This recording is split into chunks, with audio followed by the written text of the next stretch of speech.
All right, welcome to the afternoon session. My name is Kelsey Jordahl from Planet. I'll be moderating this first session of the afternoon. The format here is we're going to have three 20-minute talks followed by a 30-minute panel with the three speakers to discuss the topics that come up then. All right, so the first talk of the afternoon is Aaron Friesz from USGS. Mm-hmm. I'm Aaron Friesz. I'm the Science Communication Lead for the LPDAAC, NASA LPDAAC in Sioux Falls, South Dakota at the USGS EROS facility. My talk's not as technical as the others, but I think it's still relevant for this audience. So we're one of 12 DAACs that are spread throughout the United States. These are all discipline-oriented. Us being the land processes DAAC, we deal with land cover data, surface reflectance, anything that has to do with land. There's others spread throughout the United States. They have their own kind of niche data sets that they archive and distribute in their own kind of user communities. What we do at the DAAC, we process, archive, and distribute land data.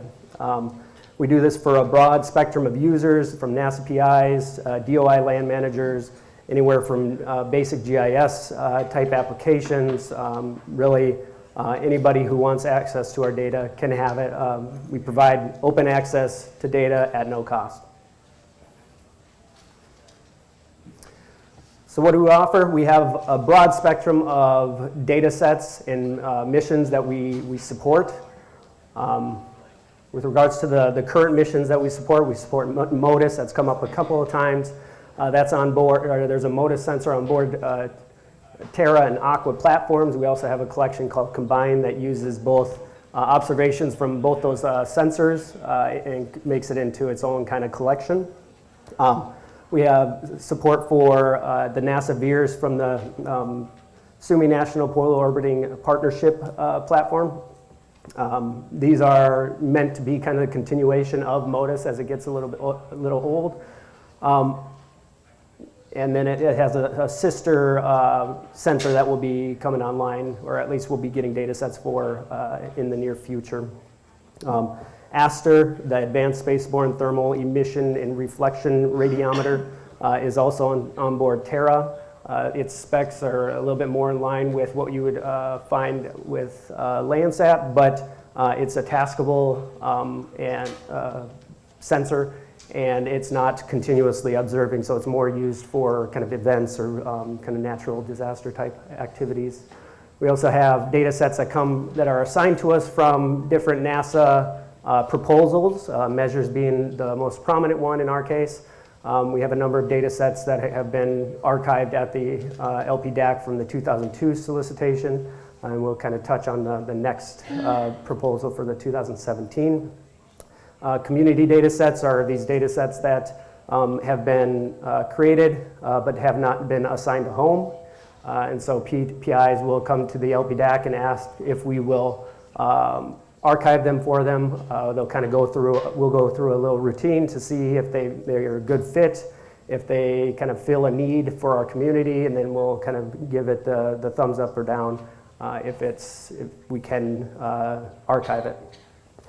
There's a new and exciting trend kind of happening right now where we're sending up sensors up to the ISS and getting observations from there. These are called venture class missions. These are kind of cheap and short and kind of pathfinding missions that will give information to these larger missions as we go along. EcoStress is one of those missions designed to kind of monitor plant stress with different water resources.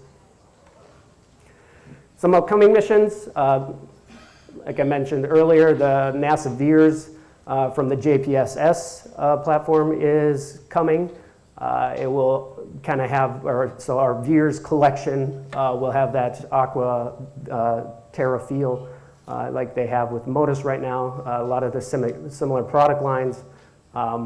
JEDI and EMIT are both these venture class missions as well. So JEDI is a LiDAR platform on ISS designed to kind of study forest structure. And then EMIT is a relatively new one. We'll have a image spectroscopy on it, and it will be, we're still kind of feeling that one out. It's a relatively new assignment to us. NASA Measures 2017 just came out, and we will be getting a change detection type data set from that right now. That's just our first assignment right now. So to go along with those collections, we have a number of variables that you can access from those individual data products that are within the collections. These are kind of the most popular of the variables that you can access, but it's not the whole list. Things like surface reflectance, BRDF, albedo, vegetation indices like NetCDF and NDVI and EVI, elevation data sets, land cover data sets. All of these are available. They're available at kind of different spatial resolutions, moderate spatial resolutions, and also in kind of different temporal compositing periods. So I kind of bring this up to give you guys an idea of what we do at the LPDAAC, but also to kind of show you that, or inform you that NASA has been more or less serving kind of analysis-ready data for a number of years. And in that, I mean that it kind of meets the definitions that have been laid out for analysis-ready data. It's on a fixed grid, it's georeferenced, it's registered, atmospheric corrected, it has quality information assigned to it.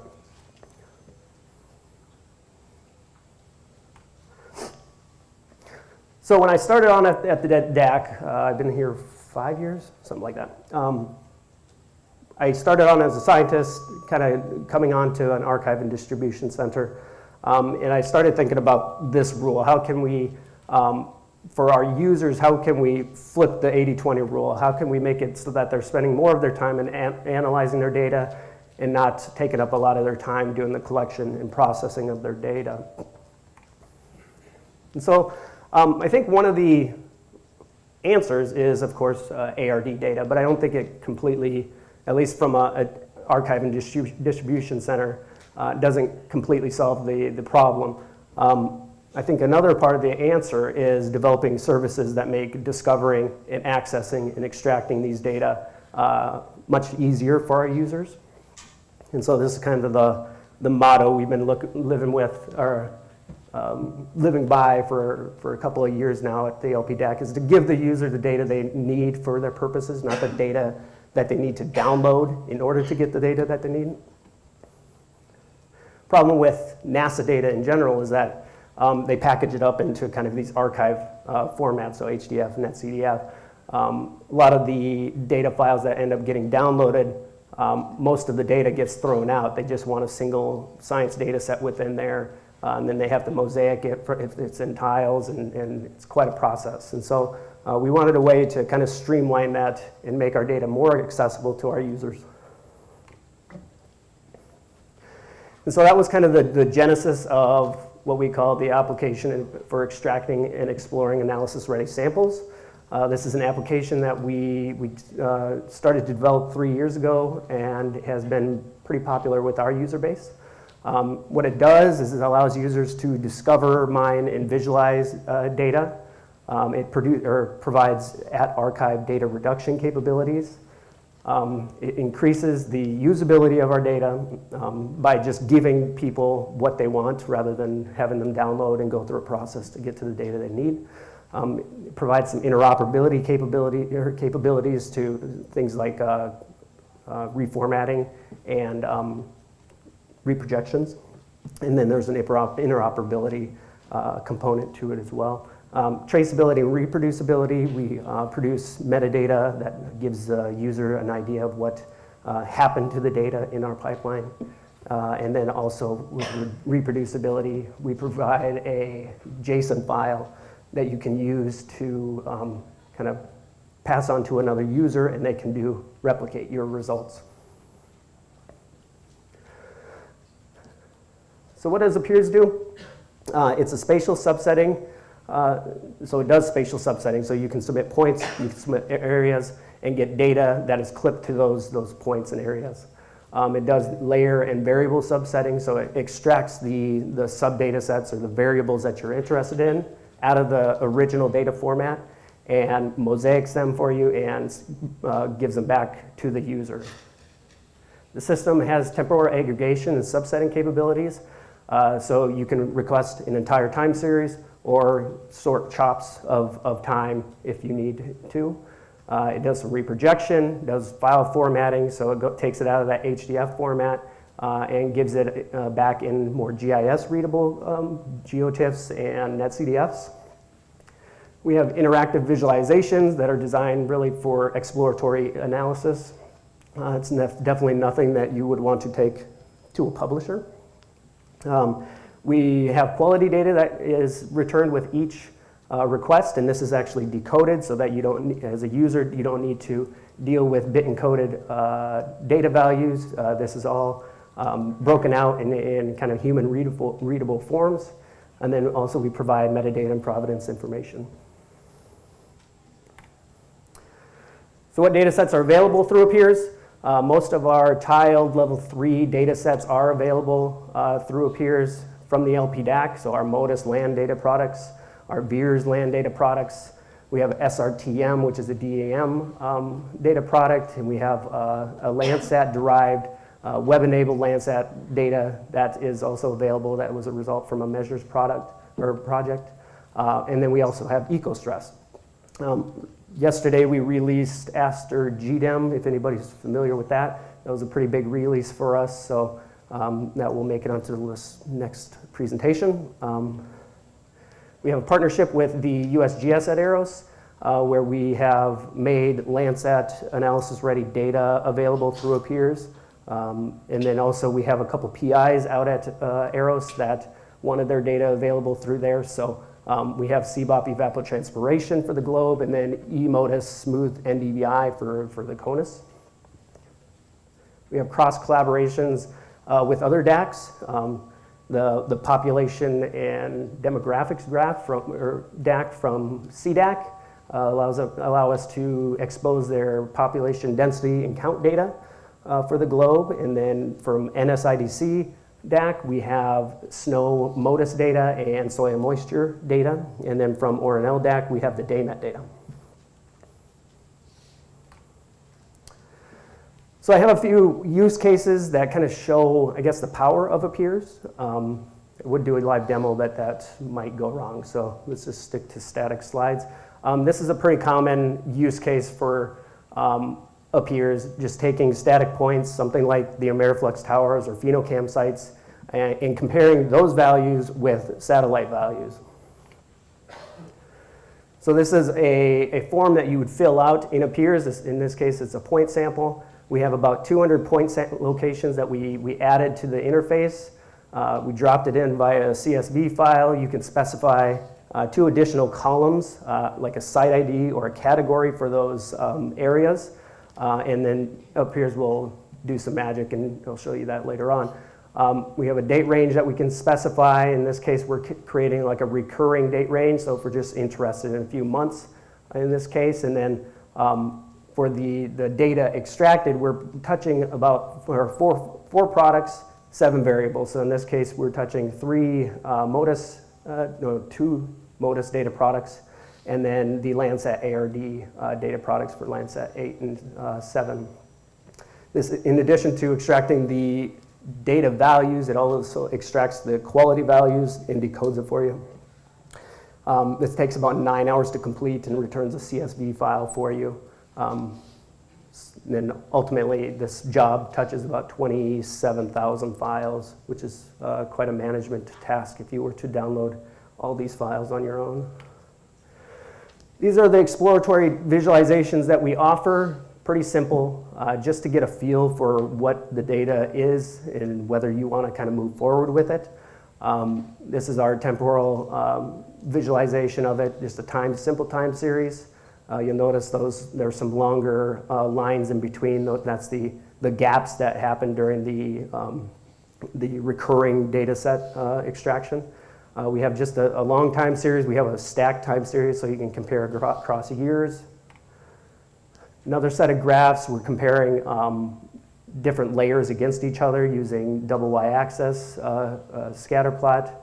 And then we also have scatter plots as well. And then for, this is a categorical overview of the data that you extract. If your data has a good pixel, or not good pixel quality attribute, it will aggregate those points to those different categories and give you the box and whisker plot and the central tendency of that data. If your input CSV file has different categories that you assign to it, it will also make graphs based on those categories. So in this case, we have a site location. We also have a categorization or a land cover categorization.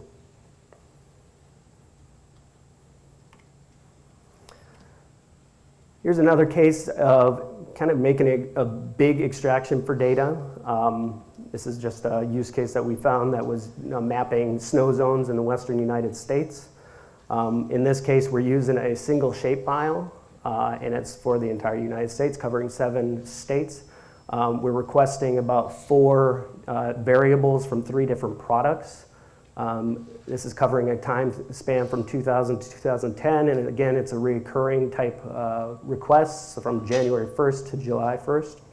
We're not doing any reprojecting of the data, or we are doing reprojecting of the SRTM data, so there is a transformation going on.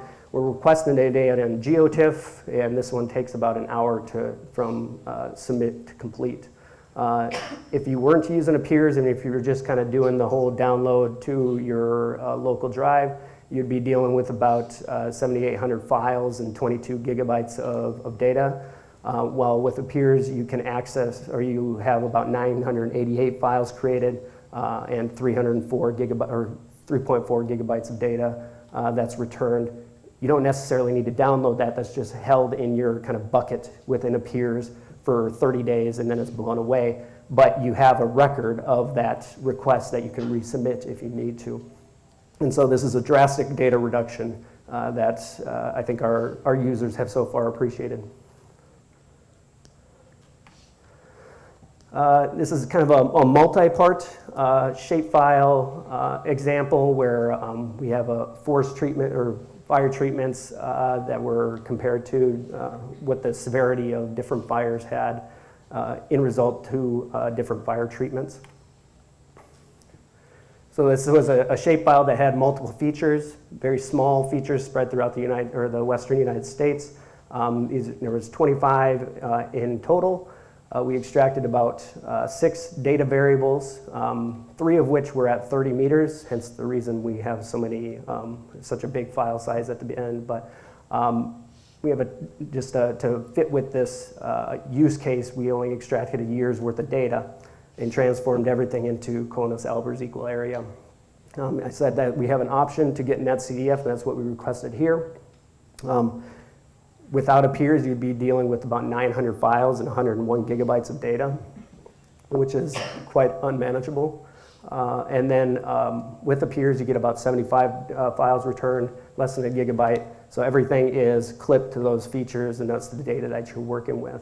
This is an even more impressive data reduction compared to the other one. But I think that's all I got for you all. If you have any questions, please feel free to reach out. Thank you.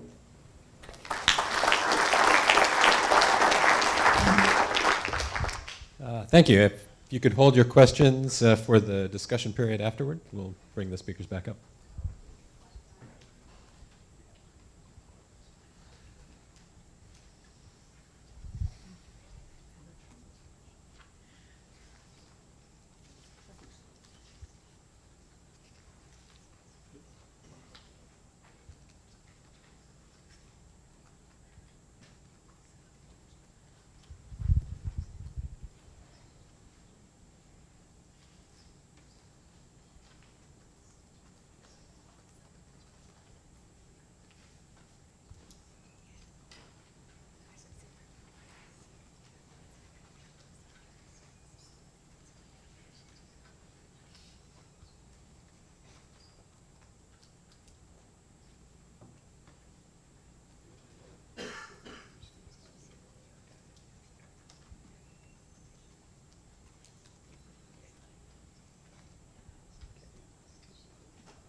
All right, thanks. The next speaker is Chris Rampersad from UrtheCast. Hi, everyone. I'm Chris Rampersad. I'm the VP of Engineering at UrtheCast, and I'm going to be talking about building analytics-ready data for small sats. So I'll quickly give an intro into what I think the challenges are for small satellites, and then talk about some of the solutions we can do to get around some of the challenges and build ARD.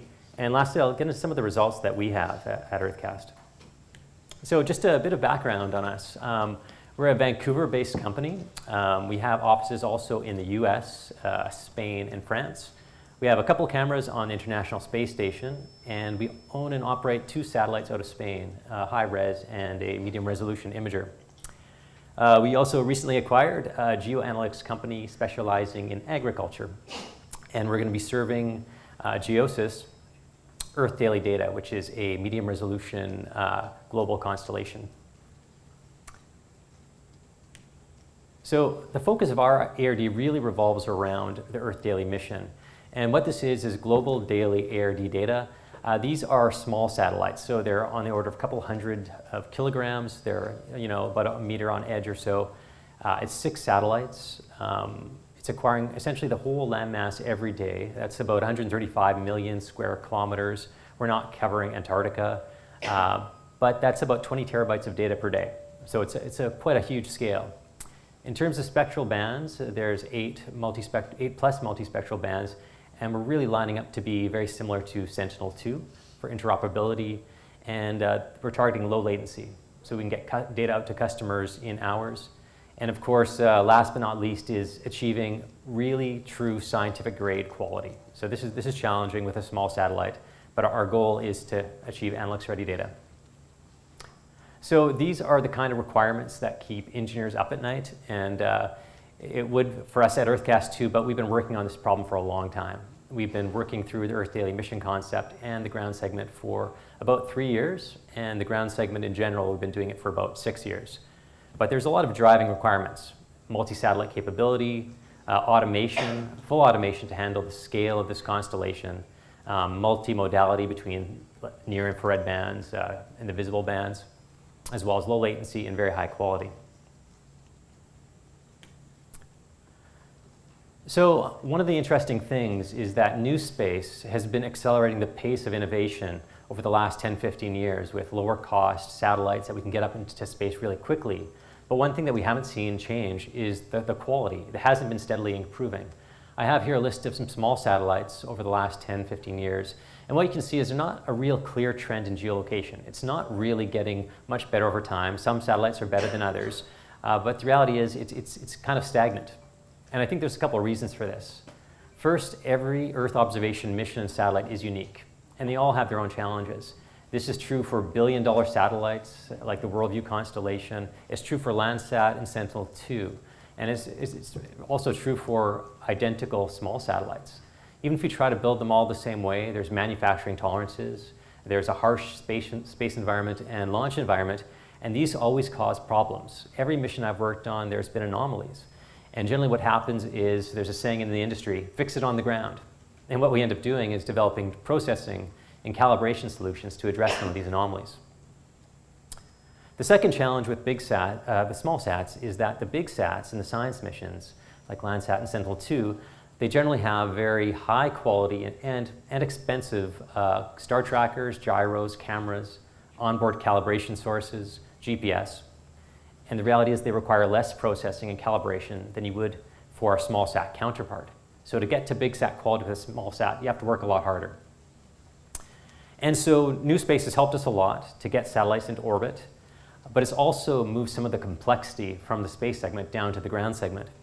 And so what we believe we need today is a new ground solution to help ensure that we can get to ARD quality with our new space small sats. So what does ARD mean for small sats? Well, if we look at Landsat and Sentinel-2, the geolocation radiometry is already excellent. USGS and ESA do all the heavy lifting. And we might have to make nudges to our geolocation, maybe move it a few meters. We might have to make some changes to the bottom of atmosphere correction or compute it ourselves, but it's already in really great shape. When we start off with small sat data, there's a really long winding road to get to a good BOA product. Shown on the left is an example of some good raw small sat imagery. You'll see some artifacts, you'll see some radiometric imbalances, stripes, the bands aren't registered, the geolocation isn't anywhere where it should be. But we can transform that into a nice bottom of atmosphere product with enough processing. But it's a hard, difficult challenge. So we believe the way to get there is through holistic mission design, compensating for both the space assets and the ground. Today in the space industry, I've worked on both sides, the small and the ground segment side, and what I've seen most of the time is most of the attention is focused on the sexy hardware and satellites, and the ground segments are often an afterthought. But the reality is in the small space industry, you have to spend a lot of time in your ground segments. You got to make sure that they can get the quality up to meet the big sat standards. And the key to that is through commissioning, calibration, and geometric correction. And this is only made possible through standing on the shoulders of the giants by leveraging the MODIS missions, the Sentinel-2s, GOES, Landsat, and Sentinel, as I just mentioned. So once we launch a satellite into orbit, the first thing we have to do is commission. One of the interesting things about small satellites, though, is that we don't spend as much time in the lab. We spend less time because we don't have as much money typically, or we want to get them up quicker. So what that means is we have to do a really good job commissioning once we on the ground when it's in orbit. Another thing about small sats is generally they have smaller apertures. And so what this means is we have a larger point spread function relative to GSD. Because we're trying to get a really high GSD out of our small sats, we're also trying to get a broad swath. And so the typical mechanism is to characterize the PSF. And there's techniques to do this on the ground. And it's often very manual. It can be difficult. And so we've devised techniques to do this in orbit through automated PSF calibration. And when you do that, you can really bring out extra value to that imagery. You can get a better MTF. And this is an example of a small set image with an automatic PSF derived. And you can see, it's maybe a little bit hard to make out here, but you can get a lot better feature recognition once you sharpen that imagery. The other thing that you do in orbit is do optical distortion, correction, star tracker alignment, how the star trackers are aligned on your satellites, as well as how the detectors are aligned on your focal plane. And if you don't do a good job at that, you get things called Badness Registration, and you'll see this color fringing pattern. And that it can arrive from a variety of reasons, but one of the common reasons is poor optical distortion. But if you can characterize that optical distortion very well, you can correct for that and get a nice sharp-looking image without the fringing. So that's a very important activity during the commissioning phase. Then the other side, which is a big topic here, is radiometric calibration. But you know, we all know in concept, it's really simple. You know, you just match your satellite to a science mission. But the reality is a whole lot different. If you try to simply just match data, you'll get strange patterns in your data. So you might think you have a bimodal response between your satellite and Sentinel-2, let's say. But the reality is you have to model defects. And so what we do at UrtheCast is we basically look at the different factors, the sun angles, the atmospheric parameters, the duration between acquisitions. And each one of those little dots is a parameter. So we're looking at what are the major influencers when you're trying to get an accurate cross-calibration. One of the things I really liked is one of our engineers put together this simple plot here showing the effect of BRDF on your cross-calibration. So if you look at the bottom right-hand graph here, down here, you can see that without BRDF compensation, you're going to get about a 10% uncertainty. Once you start factoring just the BRDF alone, that'll bring you to around a 5% spread. So just by modeling the parameters and choosing the right ones for cross-calibration give you some good results. Then the other side is the geometric correction, or your geolocation. The small sats have a much larger starting error. They don't have really great star trackers and gyros, so the pointing accuracy isn't on the order of meters. It's on the order of hundreds of meters or kilometers. We've worked with small satellites that have no star trackers, and then you have errors on the order of 30 kilometers. So this is a pretty big challenge. And in this example, we have about a 10-kilometer error there. So you'll never see a big sat with these kind of problems. And the key, and I've heard, this was mentioned yesterday, but one of the keys to getting really good geolocation is to follow the physics. out there, there's techniques to do rubber sheeting, and that's simply finding tie points in your imagery and stretching to your base map. And this is a big no-no. It can work for some scenes, but you're guaranteed to have artifacts eventually. Any kind of complicated scenes, you throw in some clouds, or you don't have good ground features, artifacts will start resulting from rubber sheeting. So the way we recommend is to use good photogrammic principles, things like rigorous modeling. This is where you use the physics. You model the underlying star trackers, the GPS, all the attitude wiggles and wobbles. You put that into your model. You model the GPS, the orbit, the perturbations of that orbit. You model the focal plane, the optics, the PSF. You really characterize that sensor, and then you throw in your Earth model, the digital elevation, the oblateness of the sphere. You put all that together, you get a good base map, and you can get some really good results. And the thing here with this is you'll never get artifacts. I'm not saying you'll get 100% accurate image without uncertainty, but you won't get strange artifacts because you're following the laws of physics. And the other thing that comes out of this is when you're dealing with different modalities, like the near infrared band and the green band, as shown in the right-hand corner, they look really different. So if you're trying to rubber sheet those two images together, good luck. It's going to be really, really difficult. But when you use rigorous modeling, you leverage the laws of physics to help you get good quality. And on the top is just a little screenshot of us processing that small sat with Sentinel versus Sentinel-2. And we got good sub-pixel geolocation, even with those large errors. So I guess the question is, can we achieve big sat quality with small satellites? That's kind of the holy grail. You know, new space promised to bring better innovation, better technology into space, but we ought to measure that with our ground segments. And so that's what we're trying to do at UrtheCast. And our technology is called the Earth Pipeline. So here's a few sample test sets that we run through our system. First is Deimos 1. It's a 660 kilometer swath, 22 meter GSD. We've processed about 200 data sets. It had initial error on the order of thousands of meters. And after processing, we got it down to about 6.6 meters versus the Sentinel-2 base map. In terms of band-to-band registration, it had a maximum of about 0.28. So that's pretty good. Anything below 0.3 pixels for band-to-band registration is invisible to the eye. It's very good for applications. We also processed some TAAA imagery. That's a 5-meter system with 50-meter kilometer swath. And we processed a whole variety of scene content. So this is a fully cloud-based solution. We threw 3,300 orders at it simultaneously. And these were real-world scenarios: clouds, snow, deserts, mountains, the whole caboodle. And one of the things that I thought was pretty fascinating was even some of these really complex scenes, when you poke within the clouds, you can still get a nicely registered, a band registered, and good geolocation in those little pockets. So to me, that's a good sign. That's what big sats do. They can achieve high quality even in these edge cases. The starting area for this was about 1,000 meters or so, and we got that down to about 4.3 meters relative to the base map. And one of our limiting factors right now is actually getting a good base map. So if there was a globally available high quality base map, even beyond 10 meter resolution, that would be great for small sats. In terms of radiometric calibration, we have a fully automated cross-calibration workflow or pipeline.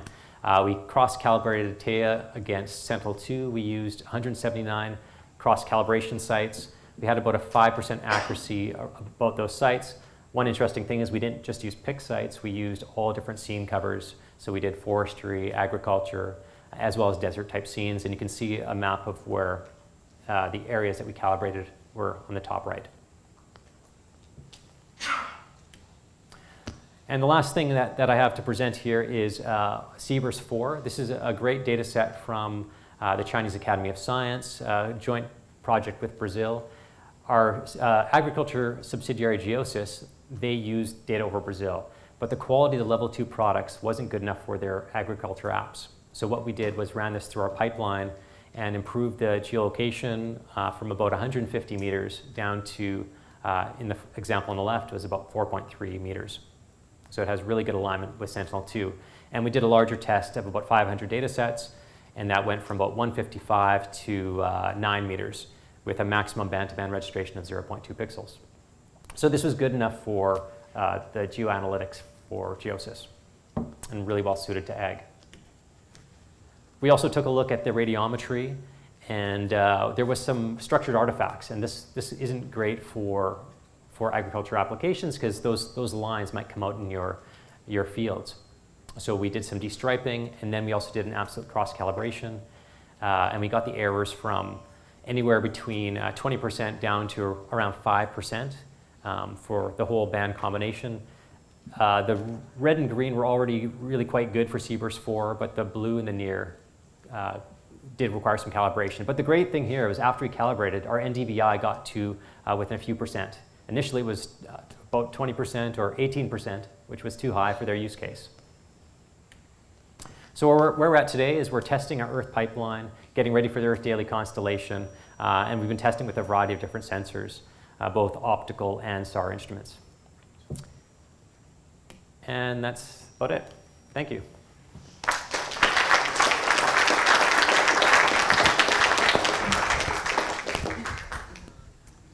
Thank you. And again, please hold your questions for the panel afterwards.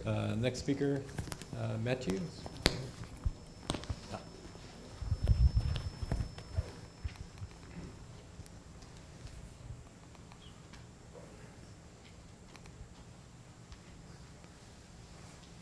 Okay. Right, next speaker is Mathieu Gravey from University of Lausanne. Thanks. So I will present something a little different. I'm not focusing on the quality of the data or how ready it is, but how ready it is to access. Because at the end of the day, users they want to access it now, and they don't want to wait like 2 hours and have like a lot of tasks to do it. So being part of the expertise of the field, I mean, I know how to do it, but all the other person around me complain that it's always a cumbersome task to do that. So I say, okay, let's do it for you. And after a while, I say, okay, let's automatize it for you. And at the end, I use it most of the tools because I'm looking for something easy to. So current situation is when we use online interface like platform to do analysis like Google Earth Engine. We have already a lot of data available, but only like public and redistributable data. On the other side, we can upload 1 or 2 images if we need some extra data that we only have. On the other side, a lot of private companies provide APIs to access to their data, but they are not directly linked to these platforms. So here I'm trying to find a way to connect them together. So the only currently available solution is to download one image after the other and to re-upload it on the other side. If it gives some like Python interface to do it, it's very complex because we need first to define geometries, dates, and so on, and to download all of them and after re-apply them. So what we propose is to use the advantage and the simplicity of the interface to do all these tasks. So what we want is that we can use standard filtering and geometry definition in Google Earth Engine and capitalize on this, we say, graphical interface. We don't need command lines, and just adapt it to get the task done of transferring the data.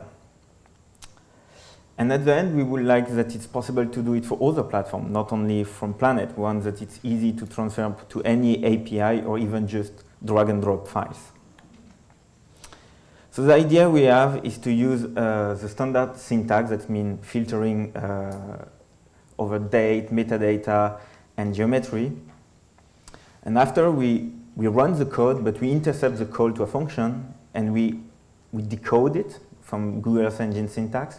We convert it in something usable in another one. So here we convert it to a Planet API. And once this is done, we display the result that the user can choose image that he wants or just select all of them. And after, simple button we press and it does the transfer for us.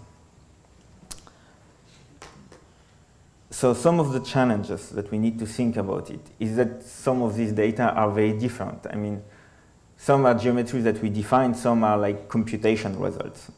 It's the same for dates. And we need to handle something very special, is that we need to each time we do a new research, we need to take in account previously downloaded image because we don't want to download 10 times the same images. And at the end, we need to handle some very fancy problem where not linked to the task at all, but linked to the technology we used, like internet connection with broking, and we need still to download and transfer the image after when we get back, and API limitation. Typically, we use we do it in JavaScript, so it's fully asynchronous, and on the other side, some API are very designed in a synchronous syncing way.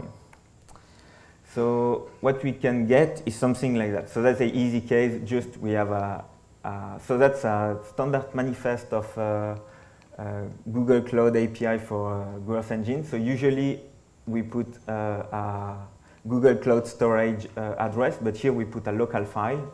So you see in the directory we have the two files, the manifest and the file we want to upload. And at the end, it's as easy as a drag and drop. We do that and you upload. So originally I planned to do a live demonstration, but checking yesterday internet connection, I give up on this idea. And so I don't will make you wait on the final result, but it's uploaded and it works well. So now more in the Planet fashion. So we can just set the API or just log in and it will set the API key for you. And after you need to define an address of where you want to store the collection, where you want to store the data, the amount of default results that you want to display, and if you want to have pre-visualization or not. We make it optional because if you start to download like 100,000 images, you don't care of pre-visualization anymore. So no reason to download it. And in action, it gives something like that. So we are looking, okay, it's much smaller than expected. So we are looking to load like a specific set of tools which make the interface between the extension and Google Earth Engine.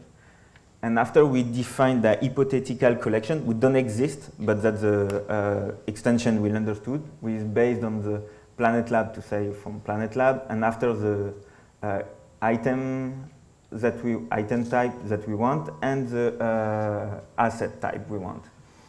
Finally, we can do any filtering that we want, metadata. So here is based on clouds. So we use the default name of Planet, and we can choose a bunch of image and the result, and just press on download.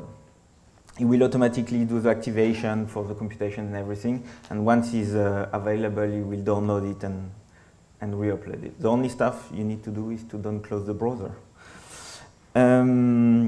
Once we get it, we can visualize first. That's very important, and we can see that metadata are still saved. I need an example with the metadata.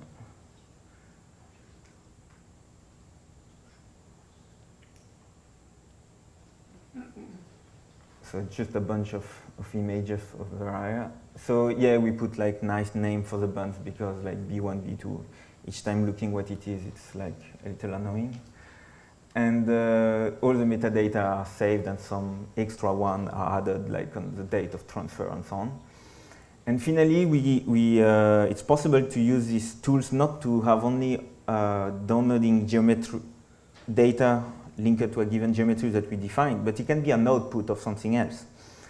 And currently we use the evaluate approach of Google Earth Engine. We allow to have back the geometry on the client side, and it will automatically take in account images were previously downloaded or were not intersecting this geometry.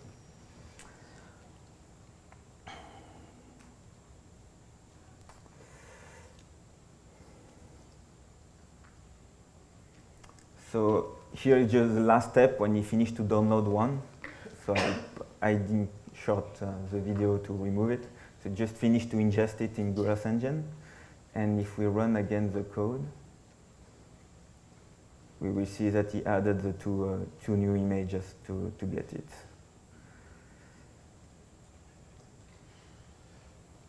Okay, so even if it looks nice, not everything is nice.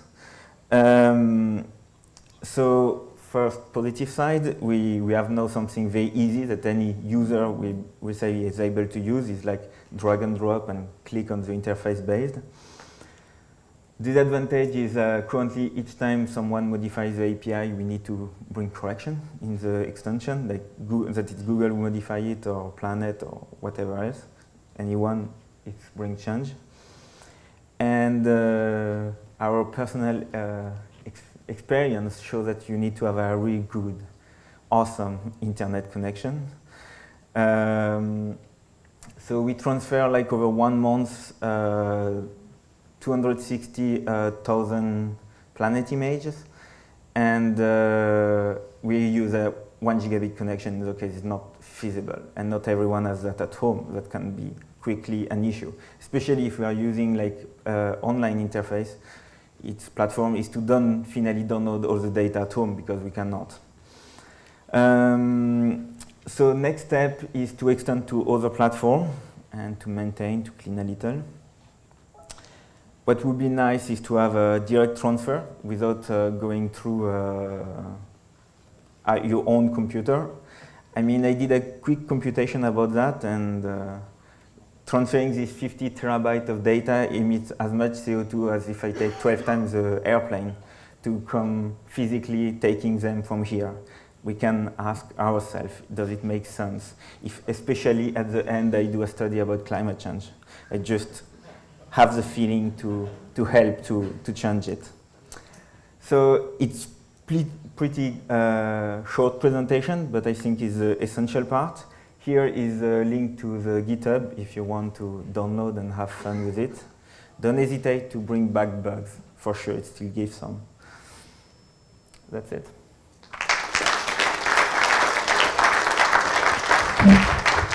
All right, thank you. And Mathieu, if you could sit up here, and we could get our other two previous speakers back up here. And could we bring the lights up?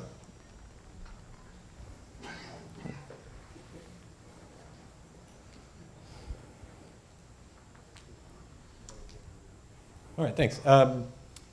So first of all, anyone who has questions, please come to the microphone and ask some of our speakers. If you'd like to start. Hello.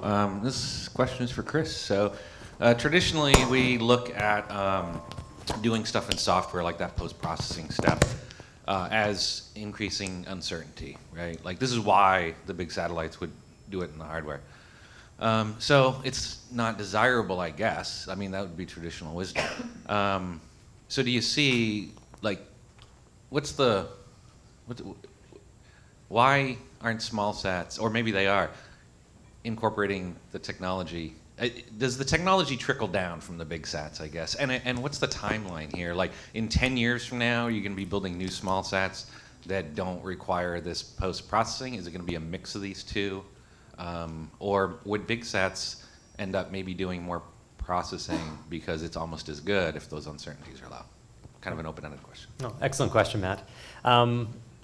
The reality is the technology available today in terms of hardware isn't where big sats were, say, 5 years ago. It's still expensive. Like, so star trackers, you're going to spend many millions of dollars for a really good quality star tracker, but it's getting better. You're right. That technology gap will close over time. So in 10 years from now, probably the hardware technology is going to be way cheaper. So we're going to get to a point where on board we can probably do processing. We'll have great star trackers, gyros, all those things will come with every CubeSat. But I think we're a ways away. I haven't seen the price of high quality optics and star trackers and gyros just drop substantially, where those uncertainties bring it very low.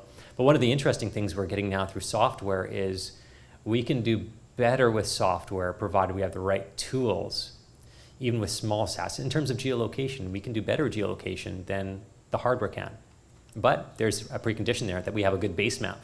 And how do you get your good base map? You go to Worldview, who spent $1 million, and they're fantastic quality. But there will be a transition point, and I don't think it's going to be soon. I think we have a number, 10 years maybe, we'll start getting high accuracy, meter level accuracy right off the birds, maybe for small sats, but it could be sooner, but it'll be a little while, I think.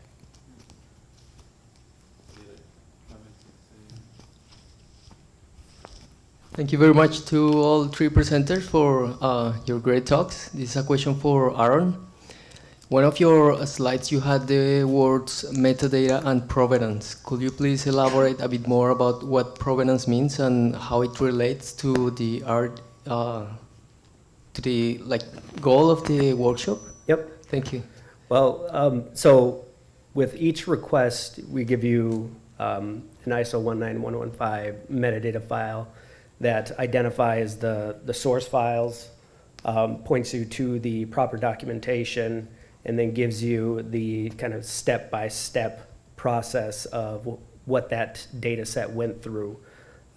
It's relatively general. It doesn't go deep dive into the details, but it has the software versioning that you can then trace back to our repo. It has the data versioning, and so that's kind of how I'm using provenance in that respect. Did that answer the question? Yes, thank you.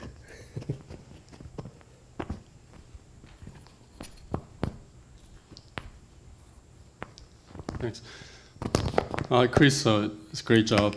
I was pleasantly surprised that you touched all the important aspects of SmartSat. And also surprised because my presentation this afternoon will be very, very similar. In a sense, so I have one question. In the earlier part, you showed a blurry or point spread function affected, contaminated the image, must be original, raw, and then you estimated edge spread function and then line spread function, and then deconvoluted to nice and cleaner, sharper image. So can you briefly explain that portion? How did you, because I was stunned at the amazing result. I can talk about it at a high level because it's part of our proprietary IP, as I'm sure you can appreciate. The technique, though, is, at a high level, it's pretty straightforward. It's about identifying the right edges to characterize the optics. If you can do this in lab, it's pretty easy. If you had a lab measurement before you launch, you can have nice point sources. But once you get into orbit, even what you do in lab will change. So it's very important to measure it in orbit as well. And so the key is to measure those edges, enough of them, and do that, and then derive the point spread function from those edges. For that specific image, you found that high contrast edge target from the scene itself? Yeah, that's right. It's all scene based. But what I saw was was colored as like dark and reddish. So I really took a look carefully on that image. I couldn't find any of that matching high contrast edge. So I was wondering if you were using like mean behavior in terms of full width half maximum or the line spread function, or you always go to the current scene itself.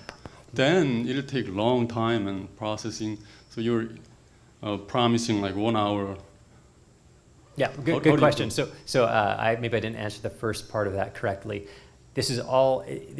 It's based on an aggregate of scenes. It's not scene specific sharpening. So we didn't devise a kernel for that scene. It was the kernel for that sensor.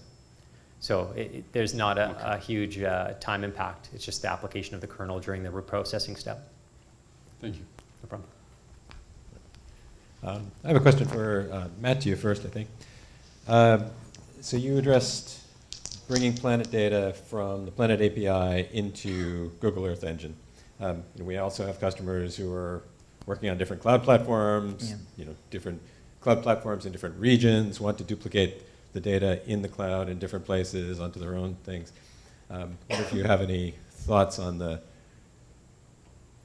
how providers can help to reduce the duplication problem. And maybe that's providers and processors and users together, and how we keep from duplicating the same data over and over again and make it usable in place. I think you need to be like partner areas between all these platforms, because private companies still want to do money. So I can imagine that each image we will pay it one moment or another.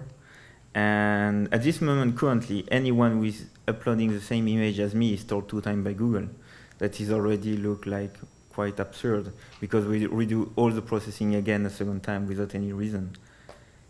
But at the end, everyone has his own images. So if its pattern areas are possible, I mean, we will still just pay without doing all these nasty transfers. And after, to don't duplicate all over the world, I will say it's maybe still a good idea to duplicate a little over the world, because if tomorrow it's given an issue in one country, it may be still interesting to have a backup data somewhere else.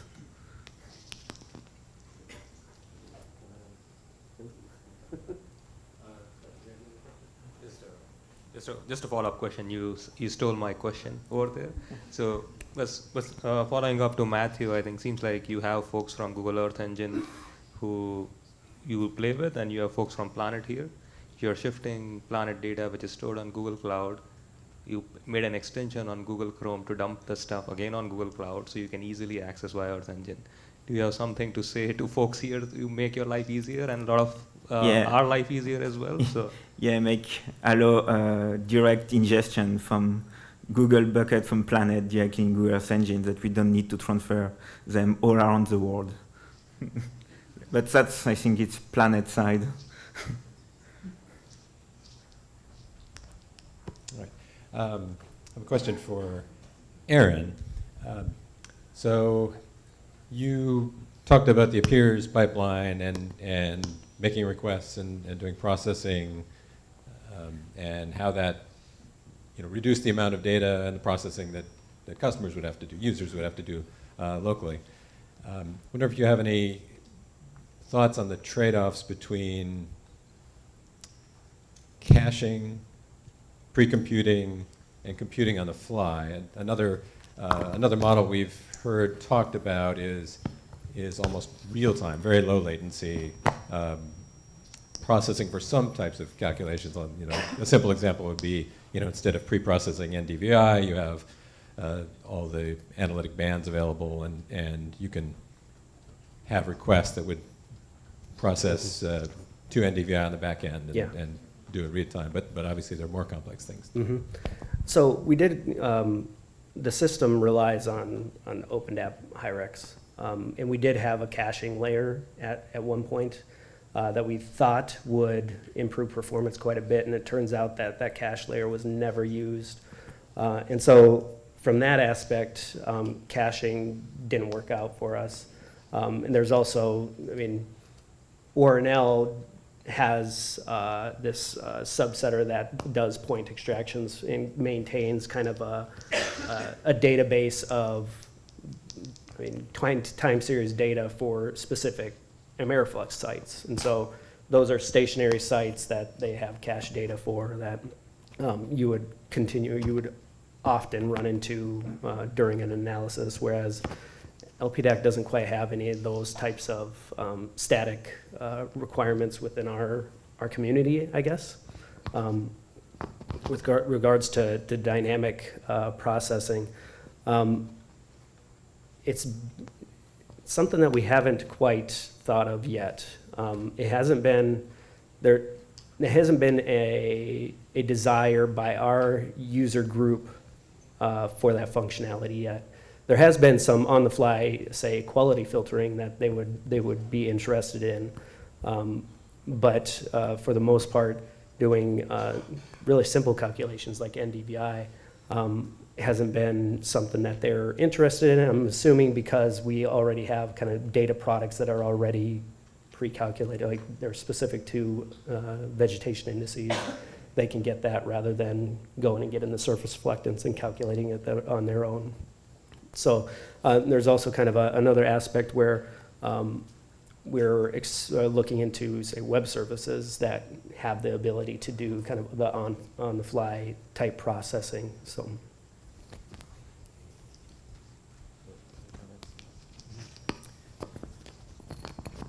Yeah, I think the idea of caching in remote sensing is interesting, and it depends on the level of processing. But nowadays with cloud compute, you can do a lot of on-demand stuff really efficiently, and they have Lambda and whatnot. And so I think for us as a data provider, caching is not too necessary unless people want their data in seconds or milliseconds. But more often than not, when you're acquiring the whole world every day, do you really want to store all that data? And so even caching, I mean, if there's a clear product that 10 people, 100 people, 1,000 people are going to buy, sure, it makes sense. But usually people have their own use case. And so on-demand processing seems like a way for satellite imagery delivery and application products. I have a question for people in the room about this. How many people need like basically instant answer? I mean, can we wait sometime just one day? Because at this moment I will ask why to compute always again for everyone. Well, you can just say I'm interested by NDVI just there, and if someone else needs it in the day, I am ready to wait the whole day that we just computed once. Any comments in the audience? Who needs it in a day? Need it really fast. How fast? Like As fast as possible, but 1 day waiting is it's too long. How about 1 hour? Is 1 hour? Is that okay?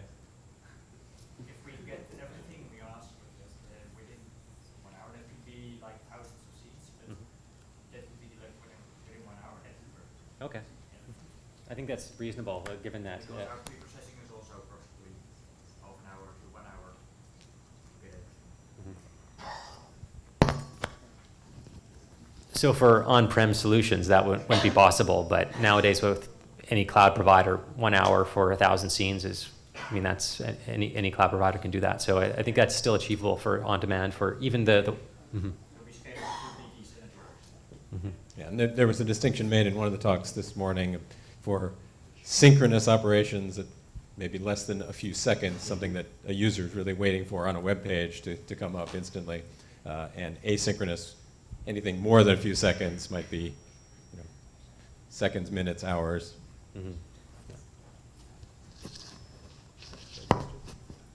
Other questions from the audience? All right, I have a question for Chris. So, curious about what we can do better collaborating as industry for things that we have common needs for, like the base map you mentioned. I'm sure there are other things as well, but that's certainly an obvious one.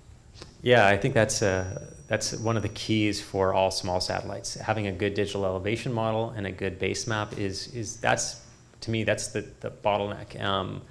There's not a worldview base map that you can get for any cost-effective amount, and it makes sense. They're a commercial company. It's such high resolution, but it'd be good if there was something in the interim where maybe data providers split the bill. I don't know, but that's something that all data providers need. They need a good base map, and that'll help with ARD, because then we'll all be normalized and projected to the same reference. And when you have the same DEMS, if you have the same type of errors, at least people will see the same temporal stack, even if it's all consistently wrong.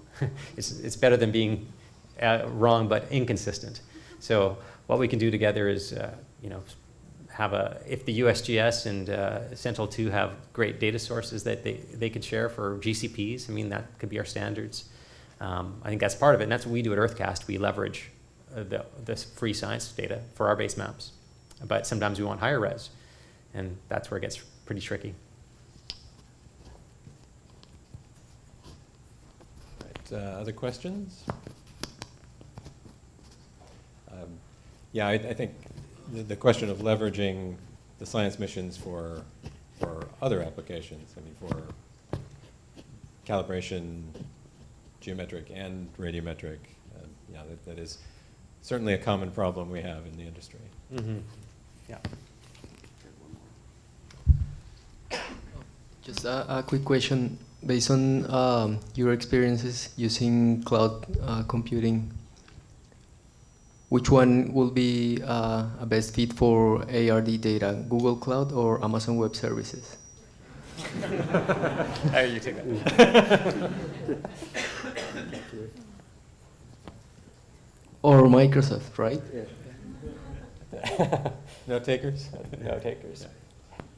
Yeah, I mean, clearly there are users on all of the clouds, and certainly at Planet we serve users who are using any of those platforms. So it's important to be able to be interoperable with all of them for our user base. Maybe an input. Look by which one you have the best deal.